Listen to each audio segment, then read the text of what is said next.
So let's really get into rejection and what it is.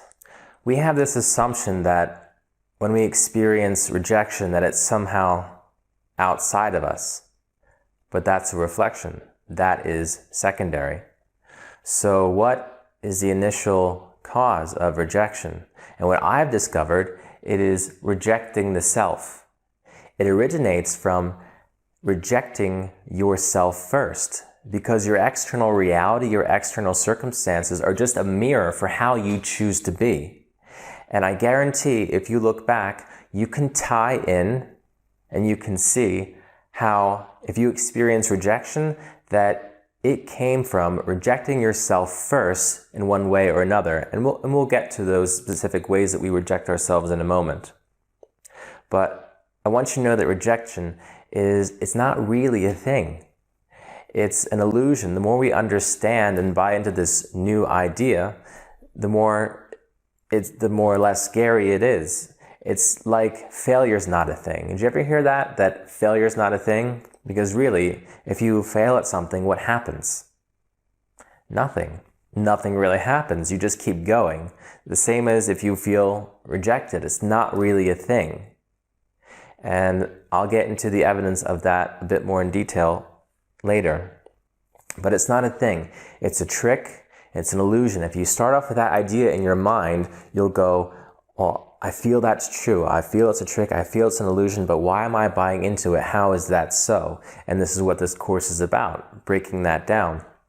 So if our fear of rejection originates from rejecting ourselves first, then this fear of rejection becomes not really a fear of rejection, but a fear of experiencing a reflection of our own self-rejection.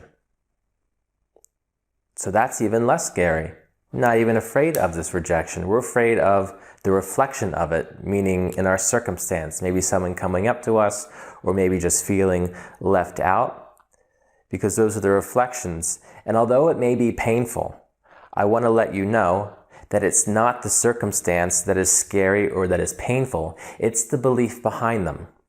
It's the negative belief behind them, because the negative and limiting beliefs that we choose to buy into don't resonate with us naturally, because that's not who we are as infinite internal beings. The circumstances are secondary and not the cause of the pain. And I'll give you one personal example because I don't mind sharing, and I know these examples perhaps help you to understand these ideas in a real-world setting.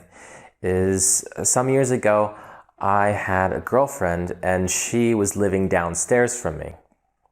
So I was a very nice guy and helped her get that apartment. And it was nice being that close and still having our own space. Anyway, we broke up after a year. I wasn't quite sure why. Perhaps we're on different paths, but I accepted it to an extent. However, when she started dating someone a few months later, and every time I saw them, it was like, it's like a dagger to the heart. Every time I saw that, it was very, very painful.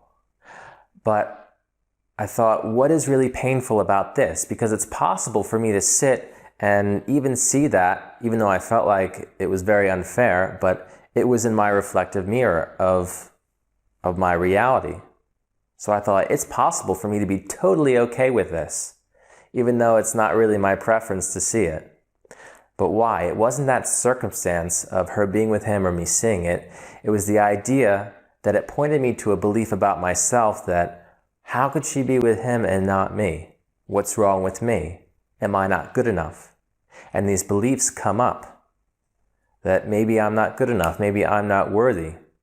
And that's how I interpreted the situation. But that's okay. It's not the first time that I've received this reflection of not being good enough. It was just now in a much, much bigger way to point me towards that. And as soon as I realized what it was doing, that it was there for my benefit to see, I realized that I don't have to worry about messing with the external circumstance or changing it, but it's pointing me inside. So I need to change that belief. I need to explore that belief of that unworthiness. So this is an example to understand that we don't really need to fear the circumstances or the reflection. They're just pointing us towards something that we need to look at, something that's not in alignment with ourselves. And then we go explore that.